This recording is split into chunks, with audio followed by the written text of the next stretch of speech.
सपनों में मेरे हिमालय चिल्लाया, मेरे लाडले तेरी ज़रूरत है। ले मेरे भारत के भरत हिम शिखर, जहाँ तेरे लिए हाजिर है। जी हाँ, यही सपना शायद अमर शहीद अजय सिंह और अमर शहीद विजेंद्र सिंह दोनों के सपनों में आया। वो 2018 में गए और 24 में तिरंगे में लपट के अपने वतन के लिए फिदा होके वापस चले आए। साथियों, जय हिंद, जय भारत, वंदे मातरम। मैं आपका साथी वेटरन ओम प्रकाश जाजड़ा, जैसलमेर से। सबसे पहले मैं कल पंचतत्व में विलीन हुए हमारे अमर शहीद अजय सिंह भैंसावाला कला और अमर शहीद विजेंद्र सिंह डुंगली कला जिला झुंझुनू को सत सत नमन करते हुए उनकी शहादत को प्रणाम करता हूँ। दोस्तों, शहादत पे शहादत होते जा रही है। शहीद किसी गांव का, किसी कौम का या किसी एक विशेष का नहीं होता है। शहीद इस पूरे भारतवर्ष का होता है। भारतवर्ष का हर वो व्यक्ति उसका ऋणी है जिसके लिए उसने बलिदान दिया है। लेकिन आखिर करें तो क्या करें। अभी 1.5 महीने में मतलब 11 अटैक और पिछले 10 सालों में 1300 ये आंकड़े भारत सरकार के ही है। पिछलों की गिनती तो मैं क्या बताऊं आपको, लेकिन अभी 11 अटैक, 11 मुझे मेरी हो सकता है याददाश्त कमज़ोर हो कि 4 4 8 और 3, मैं अगर नेशनल साइड से भी सब गिन लेता हूँ तो अभी तक तकरीबन 14 या 15 की चली गई होगी शहादत। साथियों, इसमें क्या इस देश को आज अब सोचना नहीं चाहिए, सोचना नहीं पड़ेगा कि आखिर एक टुच्ची सी कीड़ी की इतनी हिम्मत कैसे है कि वो हर बार हाथी की सूंड में मैं बोल रहा हूं कि वो चींटी घुसेड़ देता है। इसका मतलब ये शहादतों के अंदर राजनीति शामिल है। दुख तो तब हुआ जब कल मैं एक बहुत विवादास्पद एंकर है रविश कुमार, कोई उसको अच्छा कहते हैं कोई बुरा कहते हैं, लेकिन उसकी एक टिप्पणी, उसका एक वीडियो देख रहा था, प्रधानमंत्री चुप क्यों है। 14 तारीख को जब ट्रंप पे हमला होता है तो ट्रंप के जान के लिए दुआ मांगने के लिए, जान बच गई उसके लिए हमारे देश के प्रधानमंत्री चंद सेकंड नहीं लगाते हैं और ट्विटर पे मैसेज छोड़ देते हैं ट्रंप के लिए। और कल शाम को जब मैं वो वीडियो सुन रहा था तब तक वो बंदा पूरा ट्विटर खंगाल के बोल रहा था कि एक राजनाथ सिंह ने ट्वीट किया है और श्रद्धांजलि दी है शहीदों को, लेकिन वो भी घटना स्थल तक नहीं पहुंचे, यहां तक कि जम्मू तक भी नहीं पहुंचे। ठीक है ना। लेकिन इस देश के प्रधानमंत्री और अपने गृह मंत्री ने एक ट्वीट तक नहीं किया। मैं ये कोई दुर्भावना से नहीं बोल रहा हूं, ये उनकी मरी हुई आत्मा के लिए बात कर रहा हूं, जो हमारे वो है माननीय। अब उनके ट्वीट आ जाएंगे, बैक समय से आ जाएंगे, लेकिन एक एंकर वो जो इस देश का सबसे बदनाम या मशहूर एंकर है वो झूठ नहीं बोलेगा। उसका हेडिंग ही यही है, प्रधानमंत्री चुप क्यों है। ये ट्रंप के लिए तो चिंता है उसको, और डोडा के शहीदों के लिए 2 लाइन का ट्वीट डालने के लिए इस देश के पीएम और गृह मंत्री को समय नहीं है। मैं आपको एक बात स्पष्ट बता दूं, कश्मीर सालों से राजनीति के अखाड़े का केंद्र बना हुआ है। पाकिस्तान भी बोलता कि अगर हमें जीना है तो हमें इतना करने दो। और यहां पर भी ऐसा ही हो रहा है कि ये होगा तो यहां की राजनीति चमकेगी, उनके ऊपर मुद्दे उठेंगे, मसले बनेंगे, पॉलिसियां बनेंगी, वरना राजनीति क्या करेंगे। एक सैनिक है, वो मजबूर है, उसने ट्रेनिंग लेने के बाद में अगर उसने अपने धर्म ग्रंथों के ऊपर हाथ रख के कसम खा लिया है तो उसके लिए सरकार मायने नहीं रखती है कि सरकार कांग्रेस की है, बीजेपी की है, कौन सी पार्टी का। उसके लिए मायने रखता है देश का तिरंगा झंडा और देश की आन बान और मातृभूमि की रक्षा, और कुछ नहीं है। ठीक है ना। देशवासियों को सोचना पड़ेगा, गहरा मंथन करना पड़ेगा कि ऐसा आखिर हो क्यों रहा है, क्यों इलाज नहीं हो रहा है। इलाज होना चाहिए ना। आपने बोला हमने ये इलाज किया, वो इलाज किया, क्या हुआ उसका इलाज का? क्या हुआ नोटबंदी का? क्या हुआ? आपने बोला ना कि आतंकवादी कमर तोड़ने के लिए नोटबंदी हुई तो टूट गई कमर, देख लो, वो तो वैसे ही है। अच्छा, पाकिस्तान में मरने वालों की संख्या कितनी है आपने उसकी भूखमरी से, यानी हिंदुस्तान में कितनी है? और हंगर इंडेक्स में तो वो अभी भी हमारे से अच्छा खाता पीता देश है, हम लोग हंगर उससे नीचे हैं। ये शहादतें झुंझुनों की घर के एक घर के आगे बेड़ियां चुनी हुई है शहीदों की। इस राजस्थान के अंदर अगर शहीदों के खून से अगर तिरंगा सींचा गया है तो जिला झुंझुनू और जोधपुर डिस्ट्रिक्ट का शहर तहसील शेरगढ़, ये दो स्थान ऐसे हैं। लोगों को कहूंगा कि हरिद्वार मत जाओ, आप एक परिक्रमा झुंझुनू की लगा दो या एक परिक्रमा शेरगढ़ी लगा दो, तुम्हें मालिक है जो अपने दरबार में हमेशा स्वर्ग देगा। क्योंकि ये शहीदी आत्माएं जो होती है ना, ये बहुत नेक पवित्र, और ये हर धर्म ग्रंथ के ऊपर कसम खाने के बाद अपने आप को सुपुर्द करती है, हवाले करती है उस मालिक के। उसका प्रतीक होता है झंडा। मैं सभी देशवासियों से कहूंगा कि आप लोग मंथन कीजिए ऐसा क्यों हो रहा है, और आप लोग खुद अपने हाथ में कम से कम अपनी आवाज लीजिए और सरकार से प्रश्न कीजिए कि ऐसा क्यों हो रहा है। जवाब दो, जवाब दो। अरे 370 धारा की फिल्म बनाई, उसके अंदर अरुण गोविल ने रोल किया प्रधानमंत्री जी का, और सेम वो जो हमारे शहीद हुए थे वो शहीदों के ऊपर उस फिल्म के अंदर वो सेम सीन फिल्माया गया। शहीदों के ऊपर मुंह से वोट मांगने वाली, शहीदों की कीमत मांगने वाली, शहीद होने के बाद में शहीद की भी कोई कीमत नहीं होती है, और उसके वजूद की अगर तुम कीमत मांगते हो नीच लोगों कि हमने ये कर दिया, हमने ये कर दिया, हमने ये कर दिया, और शहादत की कीमत तुम मांगते हो वोट स्टेज से, हमें वोट दो, हमने शहीदों के लिए ये किया, हमें वोट दो, हमने शहीदों के लिए किया। आपको पता है वोट भी अमूल्य है, अमूल्य है वोट। वोट की कोई कीमत नहीं होती है।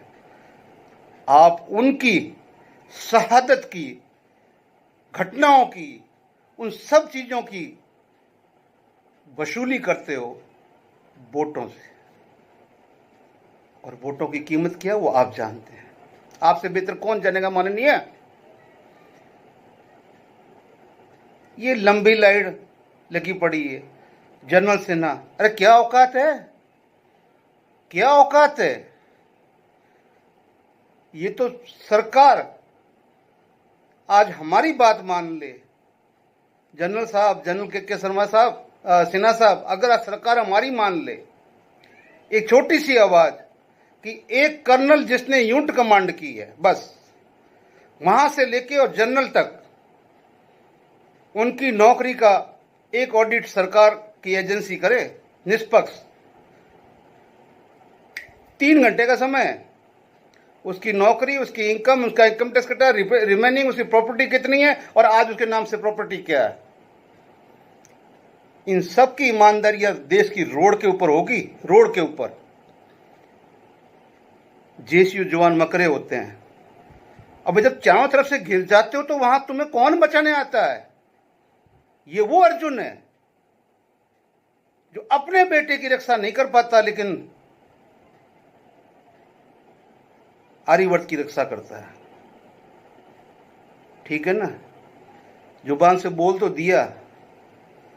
अरे 5,000 रुपए तुम्हें मिलते एक डिबेट के, और वहां जाके तुम ऐसी चीप बातें करते हो। बेशर्मो, तुम जनरल कहलाने के काबिल हो क्या? हम बोल रहे हैं अच्छे से अच्छे जनरल आए, अच्छे से अच्छे जनरल जवान को अपने कंधे पे रखते थे। मेरा जवान, यस, ठीक है ना? सीखो जनरल हनुमंत सिंह से, ठीक है ना?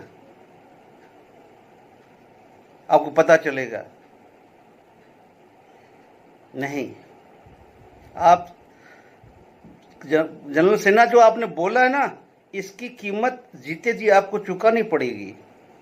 आपके नजर में आज पता चला है कि आपके अंदर कितना विष भरा हुआ है जवान और जेसीयू के प्रति।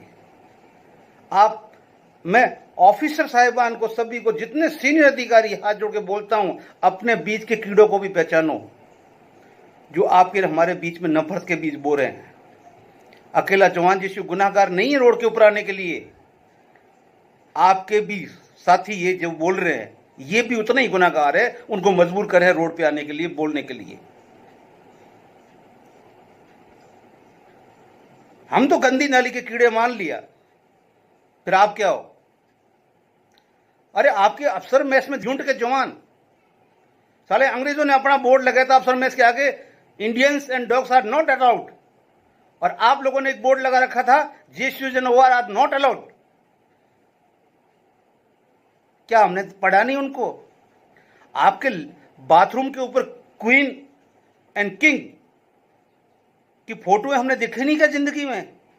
कि इसमें पेशाब करने के लिए क्वीन जाएगी, रानी जाएगी, और इसमें पेशाब करने के लिए राजा जाएगा। इन आंखों ने देखा है। वो वक्त कुछ ऐसा था कि हमारे पास था नहीं, हम आज भी उसको क्लिक करके ले आते ना, आज आपके मुंह पे तबाह हम फेंकते। This is the bloody pure past. और आज भी ब्रिगेडियर एंड एबोव से आगे जब आपका एसीआर भरा जाता है सिविल एडमिनिस्ट्रेशन के द्वारा, आपकी नजर हमेशा अपने सेकंड कैरियर पे उसी टाइम शुरू हो जाती है कि हमें किसी तरह चापलूसी करके इस सरकार की रिटायरमेंट होते ही कुछ न कुछ पद चाहिए, और कुछ नहीं है। सत्ता के लालची जेसीयू मकरे, जवान मकरे। अरे सेना को सेना रहने दो, ये हमने प्रधानमंत्री से गुहार की है। आप चले गए हो, उनकी गोली बंदूक अपने कंधे पे मत रखो। देशों को तो अपना हिसाब, जैसे मैंने बोला ना, दो अपनी प्रॉपर्टी का पता चल जाएगा कितने ईमानदार हो। और आज भी दोबारा मेडिकल कराओ, अभी भी प्रेजेंट भारत में जिंदे कितने अधिकारी डिसेबल है। सर्विस की छोड़ो, आप डिसेबल होने के बाद में नौकरी कर सकते हो, जवान उसी डिसेबिलिटी के अंदर नौकरी नहीं कर सकता, क्योंकि आपने तो ऑफिस में बैठना है। आप बोल रहे हो हम तो आके लीड करते हैं। अरे एक पोस्ट के ऊपर, मैं एक अम्युनिशन टेक्नीशियन में पोस्ट के ऊपर चढ़ने के लिए जब वहां जाते हैं तो एक 3 साल का एक कैप्टन बैठा हुआ है, वो पोस्ट इंचार्ज है। एक 25 साल का सूबेदार उसके नीचे है। जिंदगी का पूरा ग्राउंड की हकीकत उस जेसीयू को पता है। 104 इन्फेंट्री ब्रिगेड के ब्रिगेड कमांडर के साथ हमारी बात हुई थी 5-6 में, जब कोई बात चली थी इंस्पेक्शन के टाइम में कि साहब जेसीयू क्यों नहीं मरे कारगिल के अंदर। क्यों मरेंगे साहब? ग्राउंड का एक एक एक्टिविटी का नॉलेज है। आज 3 साल का बंदा आपने पोस्ट कमांडर बना तो दिया, बट उसके पास में एक्सपीरियंस कहां का ग्राउंड का। उसी बंदे को अगर आप 3 साल जेएसयू के अंडर में देते तो वो नहीं मरता, वो जेएसयू मरता। बकवास करते हो अपनी पॉलिसियों का, बनाओ, हम कम ना कर रहे हैं। जब भी कोई जनरल आता है अपना आरबीआई ऑर्डर बनाता है, एक ब्रांच से अपना शासन करता है, वो भी अपना साइड में हो जाता है। और जब तक कुर्सी पे होता है तब तक उसको सेना सैनिक कुछ दिखाई नहीं देते हैं, सरकार दिखाई देती है। और कुर्सी के उतरने के बाद में जनरल नरवणे किताब लिखते हैं। तो पहले आपको स्टेटमेंट देने से किसने रोका था जब आप ताकतवर थे? अरे वीके सिंह ने थोड़ा सा झटका दिखाया कांग्रेस वालों को, बीजेपी ने एमपी बना दिया। बस थोड़ा सा मुंह ही तो किया था, बस। इसलिए ऐसा मत करो। आप लोगों के अगर जेएसयू जवान ने अपना मुंह खोलना शुरू कर दिया, आपको पता है कि आपकी चड्डियों तक की हकीकत, क्योंकि हम करते आए भाई, जो नहीं बोल रहे नहीं बोल रहे। जेएसयू जवान कोई भी है जो सेवादारी करता आया है, उसको पता है आपका, आपकी मैडम का, आपके बच्चों तक का ट्रैक रिकॉर्ड निजी उनके पास में। अगर मुंह खोलना शुरू कर दिया तो कहीं मुंह दिखाने के काबिल नहीं रहोगे, ठीक है ना? बकवास बंद रखो अपनी। 5,000 मिलते हैं उतना ही बोलो जितना आपको अपना ज्ञान है। जेएसयू जवान को नहीं है, ठीक है, वो पढ़े अपना मांग रहे हक, मिलेगा तो ठीक है, नहीं तो मिलेगा। लेकिन उनको पता है, उनको ग्राउंड में उनकी शहादत जब होती है दही जम जाता है आपके मुंह में। अरे भाई, उनको पता है कि अग्निवीर अग्निपथ योजना इस देश के लिए ठीक नहीं है, इस सेना के लिए ठीक नहीं है। ये वर्ल्ड की वो सेना है, वर्ल्ड में इस सेना के जेएसयू जवान अधिकारियों के मेमोरियल बने हुए हैं, झंडा गाड़ा हुआ है। आप क्यों है जो किराएदार जवानों के भविष्य बर्बाद कर रहे हो? 4 साल में क्या वो कर लेगा, क्या सीख लेगा, क्या आके कर लेगा? क्यों आप यही लोग कल को आके मिलिटेंट के हाथों में पड़ेंगे, माओवादियों के हाथों में पड़ेंगे? बैठे तो नहीं रह सकते ना, तुम्हारे 10, 11, 15 लाख से जिंदगी नहीं निकलनी उनकी। और ये सरकार जब 10 साल में 1 करोड़ वैकेंसी जो खाली पड़ी हुई है उसमें से 10 लाख नहीं भर पाई, तो साहब ये सर्जन कहां से करेगी? इनको तो मशीनरी चाहिए, मजदूर नहीं चाहिए। मशीनरी उठा के ले आएंगे, किसी कंट्री में जाएंगे घूमने के लिए, वहां से मशीनरी ले आएंगे, टेक्नोलॉजी ले आएंगे, स्टैब्लिश कर देंगे, चलो भाई बुलेट ट्रेन चलेगी। अरे देश की 80 करोड़ पॉपुलेशन को राशन दे रहे हो, उस बुलेट ट्रेन में बैठेगा कौन भाई? कौन बैठेगा? इसलिए शहादत का अपमान नहीं सहन करेगा हिंदुस्तान। इसलिए मैं पूरे देश के उन लोगों को जिनके दिमाग में खोपड़ी है ना कि ये तनख्वाह शहादत की लेते हैं, निकाल दो, भेजो अपने बच्चों को। पता चलेगा जब तुम्हारे घर अर्थी आएगी तो, ठीक है ना? अर्थियां आई नहीं है, हैं? रोड एक्सीडेंट में कोई बच्चा मर जाता है, उसके बाद में हार्ट अटैक में तुम्हारी पीछे पीछे मां मरती है, और यहां हंसते हंसते सलूट मारती उनकी बीबियां और माएं। ऐसा नहीं है। इस देश को अच्छे अच्छे अधिकारी मिले हैं जिन्होंने झंडा गाड़ा इस देश का। जनरल सिन्हा साहब, आप जैसे नहीं थे वो, ठीक है ना? जेएसयू एक कड़ी होता है एक जवान और अफसर के बीच में से हटा के देखो, बॉक्सिंग चलेंगे। आज के इस युग के अंदर, आज की इस टेक्नोलॉजी के टाइम में वही बीच में ऊपर से आपसे ब्लडी गाड़ी खाता है और नीचे से जवानों की गाड़ी खाता के साला हिंजड़ा बीच में खड़ा है। भले चुगली ना करे लेकिन साथ चुगली करके आया है। आप जैसे अफसरों की मानसिकता की वजह से आप हमेशा यूज एंड थ्रो करना जानते हो, तभी आप लोगों ने ये अग्निवीर की योजना सरकार को बताई है। और आप लोगों ने स्वीकार करने वाले अधिकारी को बोल रहा हूं, जिसने स्वीकार की है, और आप में से ही कितने अधिकारी है जो आज हमारे साथ खड़े हैं कि नहीं, ये सेना के साथ धोखा है? वो अधिकारी नहीं है क्या? वो जनरल नहीं है क्या? आप क्या अलग हो? आप अलग ट्रेनिंग एस्टेब्लिशमेंट निकले? इसलिए माफ करना, वीडियो लंबा हो रहा है और हमारी बीपी हाई हो रही है। ऐसा नहीं है, इस हमारे पीछे भी मोदी जी, अगर आप बोलते हो कि 140 करोड़ जनता है ना, तो देश की सेना के पीछे भी 140 जनता है। अपने पीछे नहीं मान लेना आप। ये गलतफहमी निकाल देना, ये गलतफहमी रखना मत। इस देश की सेना के पीछे भी 140 करोड़ जनता है और भारतीय सेना में हिंदू, मुस्लिम, सिख, ईसाई हम सब है भाई भाई। ये नारा अगर चरितार्थ होता है तो सेना में होता है, ब्लडी यहां रोडों पे नहीं होता है। जो कोई भगवा लेके भाग रहा है, कोई ताजिया लेके भाग रहा है, कोई कुछ लेके भाग रहा है, कोई पत्थर लेके भाग रहा है, कोई ईंट लेके भाग रहा है, कोई त्रिशूल लेके भाग रहा है, ये तुम लोगों ने आपस में इनको एक दूसरे को अच्छी तरह से मरने के लिए तैयार कर दिया है। गृह युद्ध के लिए हम तैयार है। अब आप अपनी अंदर की फोर्सें तैयार करो इस गृह युद्ध को रोकने के लिए, ठीक है ना? ये तो होना तय हो चुका है और ये सब आपके बयानों के, आपकी पॉलिसियों के बदौलती हो चुका है। सेना बाहर को संभालेगी या अंदर को संभालेगी? आपकी गोरखा रेजिमेंट खत्म होने जा रही, पता है आपको क्यों?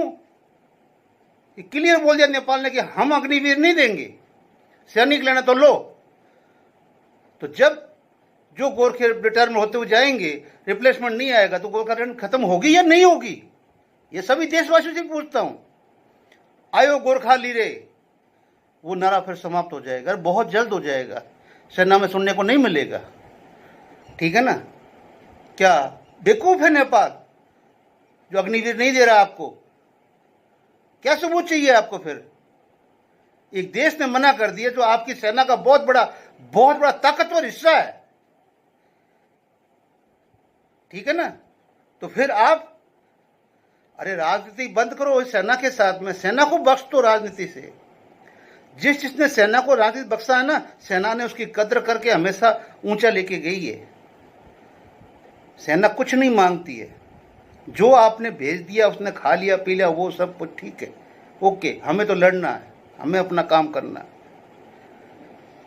पता है आपको, एक सेकंड पीटी में हम लेट हो जाते हैं तो हमने पीछे जाके फ्रंट रूट से मिलना है। बकवास करते हैं देशभक्ति की, जेसीयू जवान को मकरे हैं। कितनी पिटी परेड और बीपीटी की है जनरल साहब? मत करो ऐसा काम। अधिकार साहिबान से बोल रहा हूँ, सीनियरों से, कि ऐसे आपके बीच में भी घुसे हुए घुसपैठियों को पहचानो और जेसीयू जवान सेना के बीच में दरार डालने वाली बातों को बंद कीजिए। शहीद हमेशा अमर थे, अमर रहेंगे, ठीक है ना? ये जो हरियाणा, राजस्थान, पंजाब, यहाँ क्या है? ये तपोस्थली है, तपोस्थली। कहीं एक होगा तो यहाँ 1000 होंगे इन शहीदों की। मत करो ऐसा। जय हिंद, जय भारत। जय हिंद दोस्तों। मेजर जनरल के सिन्हा ने सैनिकों को, जवानों को, जेसीओ को मकरा कहा है। मकरा कहना कितना सही है, आपको मैं उनकी डिबेट सुनाता हूं जो न्यूज़ 18 इंडिया में डिबेट चल रही थी। जीडी बख्शी और जो मेजर जनरल के सिन्हा थे, के सिन्हा ने ऐसी बात कही है कि आपको खराब लगेगी। बता दें, उन्होंने जवानों को मकरा कहा और कहा इसीलिए अग्निवीर योजना सही है। 75% जवानों को बाहर निकाल दिया जाएगा क्योंकि वो मकरा होते हैं, लड़ाई के मैदान में वो मकरा करते हैं। आपको मैं उनकी बात सुनाऊंगा, आप हैरान हो जाएंगे कि एक जनरल भी ऐसी बात कर सकते हैं उन जवानों के लिए जो 24 घंटे ड्यूटी पर रहते हैं। उसके बाद चाहे पार्टियां चल रही हों, लेकिन पार्टियों में जवानों को ले जाएंगे और जवान जो ड्यूटी पर हैं उनको 24 घंटे ड्यूटी क्यों ना देना पड़े, लेकिन पार्टी